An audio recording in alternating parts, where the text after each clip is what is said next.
भूतों से रक्षा करने वाली बात बहुत ही पुरानी है।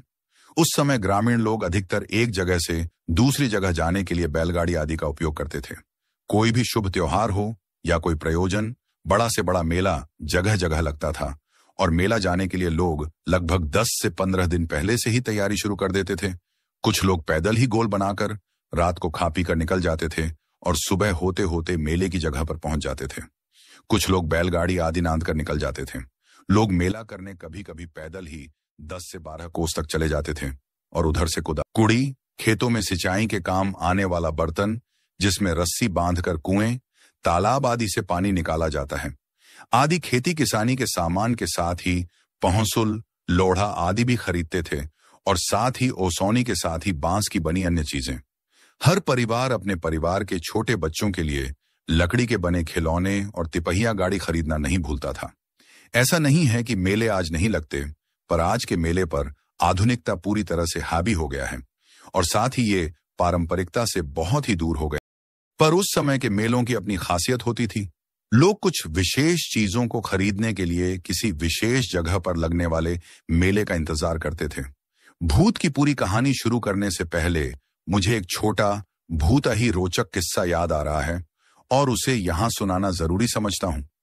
एक बार मेरे गांव के कुछ लोग रात को खा पी कर लाठी, गमछा, सतुआ आदि बांधकर मेला करने निकल गए।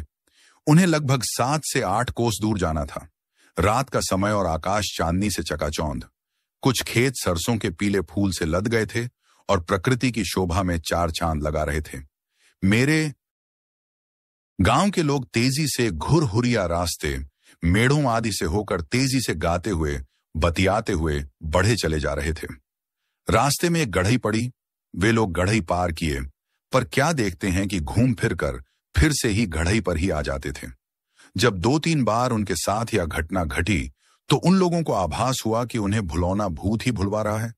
दरअसल भुलौना भूत के बारे में ऐसा कहा जाता है कि ये लोग लोगों को नुकसान तो नहीं पहुंचाते, पर उन्हें रास्ता भटकाकर परेशान करते हैं। फिर क्या था, तभी उसी गोल के एक बुजुर्ग ने अपनी चुनौती के रास्ते में एक नदी पड़ती थी, पर उसका पार्ट बहुत ही छोटा था और इन दिनों में इसमें जांघभर ही पानी हुआ करता था और आसानी से कोई भी गंवई व्यक्ति इसे पार कर सकता था। पर उस दिन जब ये लोग नदी के किनारे पहुंचे तो पार्ट लगभग 1 मील तक चौड़ा लग रहा था और उस चांदनी रात में पानी लहरा रहा था। इन लोगों को कुछ समझ में ही नहीं आ रहा था और पास में कोई मल्लाह या नाव भी नजर नहीं आ रही थी। ये लोग नदी से 10 मीटर पहले ही रुककर सुबह होने के इंतजार में वहीं बैठे बैठे ऊँधने लगे। खैर सुबह हुई तो इन लोगों को पता चला कि तो अभी 100 मीटर के लगभग दूर है और वैसी ही पतली की पतली दिखाई दे रही है। दरअसल नदी के किनारों के खेतों में सरसों पूरी तरह से फूल कर पसरी हुई थी और हवा बहने पर सरसों के पीले फूल लहराते थे तो इन्हें नदी में पानी का आभास होता था। पर यहां भी किसी दूसरे भुलौना भूत ने इनके साथ मजाक करके इन्हें भुलवा दिया था। अब इस गोल का हर व्यक्ति सोच रहा था कि अगर रात को ही थोड़ी हिम्मत करके हम लोग आगे बढ़े होते तो पता तो चल जाता कि नदी का पाट न बढ़कर ये सरसों के खेत हैं। खैर उस के साथ मजाक करके इन्हें भुलवा दिया था। अब इस गोल का हर व्यक्ति सोच रहा था कि अगर रात को ही थोड़ी हिम्मत करके हम लोग आगे बढ़े होते तो पता तो चल जाता कि नदी का पाट न बढ़कर ये सरसों के खेत हैं। खैर उस समय भुलौना भूत ऐसी हरकतें करके लोगों को परेशान करते ही रहते थे तो ये नई बात नहीं थी। खैर सुबह ये लोग फिर से तेजी के साथ चलना शुरू किए और दोपहर तक एक बड़े बगीचे में पहुंच गए। उस बगीचे से लगभग 1 कोस पर एक दूसरा बड़ा बगीचा। पर ज्यों ही वे लोग इस पहले बगीचे में प्रवेश करना शुरू किए, इन्हें बहुत ताज्जुब हुआ क्योंकि इस बगीचे में भी दुकानें सजना शुरू हो गई थीं। इन लोगों को कुछ समझ में नहीं आ रहा था कि क्या करें। खैर इन्होंने एक दुकानदार से पूछ ही लिया कि क्या इस साल मेला इसी बगीचे में लगने वाला है, तो उस दुकानदार ने हाँ में सिर हिलाकर फिर अपने काम में लग गया। खैर इस बगीचे में भी एक छोटा कुआं था और पास में ही देवी का एक छोटा थान भी। यह बगीचा भी बहुत बड़ा था और लगभग 2 से 3 कोस की एरिया में फैला था। दिन में भी अंधेरा का पूरा साम्राज्य लग रहा था। इन लोगों ने कुएं पर पहुंचकर दातून आदि किया और आटा आदि सानकर वहीं लिट्टी बनाए और खाकर आराम करने लगे। दरअसल दुकानें सज रही थीं और मेला शाम को गुलजार हो जाता था। हर दुकानों पर चिराग जल उठते थे और कुछ पेड़ों पर लुकारे मशाल भी जल उठती थी। शाम को जब ये मेरे गांव के लोग मेला करने निकले तो उन्हें अजीब लग रहा था, क्योंकि उन्हें उस मेले में अपने गांव जवार का कोई भी व्यक्ति नहीं दिख रहा था। उन्हें बहुत ताज्जुब हो रहा था, क्योंकि मेरे गांव का भी कम से कम 2 से 3 गोल और पास के गांवों के अन्य, कोई गोल गांव से पहले चला था तो कोई बाद में, पर कोई पहचान का व्यक्ति दिखाई नहीं दे रहा था। दुकानदार भी अजीब लग रहे थे और उनकी हरकतें भी अजीब थीं। हमारे गांव के लोगों में एक बुजुर्ग यादव जी थे। उन्हें अब कुछ समझ में आने लगा था। उन्होंने गांव के सभी लोगों को एक साथ रहने की ही हिदायत देते हुए कहे कि धीरे धीरे डेरा की ओर बढ़ो। हम लोग भूतों के चंगुल में फंस गए हैं। यह अपना मेला नहीं, यह भूतों को मेला है, और अगर हम लोग समझदारी से काम नहीं लेंगे तो हम लोगों की जान को खतरा हो सकता है। पता नहीं, जब ये लोग उस कुएं की ओर बढ़ने लगे तो दुकानदार भी एक एक करके धीरे धीरे इनके पीछे होने लगे। अपने उनके हाव भाव के साथ ही उनके आकार प्रकार भी बदलने लगे थे। अब वे अपने रूप में आना शुरू हो गए थे और डरावनी हरकतें भी करना शुरू कर दिए थे। फिर मेरे गांव के उस बुजुर्ग ने लोगों से कहा कि बिना पीछे देखे, बिना डरे कुएं की ओर आगे बढ़ो और वहां जो देवी का थान है वहां पहुंचकर देवी मां की गुहार करो। खैर, भूत और भी डरावनी हंसने लग गए थे। पेड़ों की डालियां तोड़ना भी शुरू कर दिए थे और अजीबोगरीब हरकतें भी। पर मेरे गांव के लोग बिना डरे तेजी से उस कुएं की ओर बढ़े और कुएं पर पहुंचते ही वहां बने देवी थान के पास चिप्पल आदि निकालकर देवी मां को गुहराने लगे।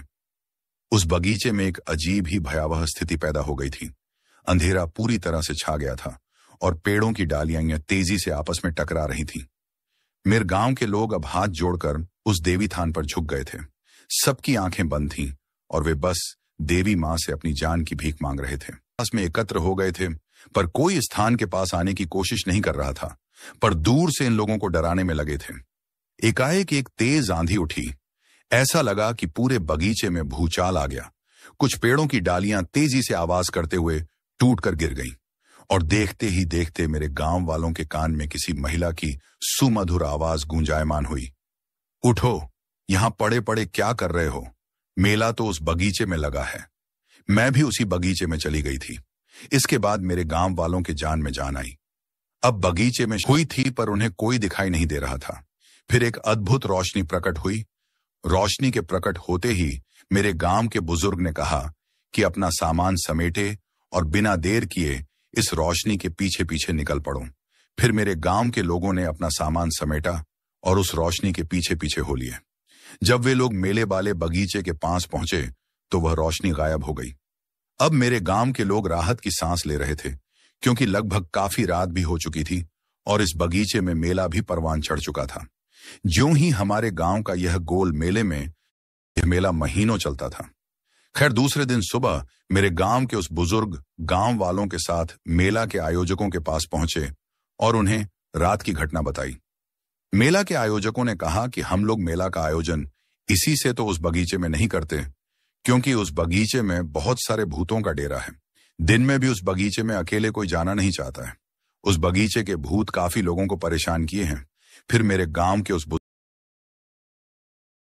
मुसाफिर हूँ यारो, ना घर है ना ठिकाना, मुझे चलते जाना है, बस चलते जाना।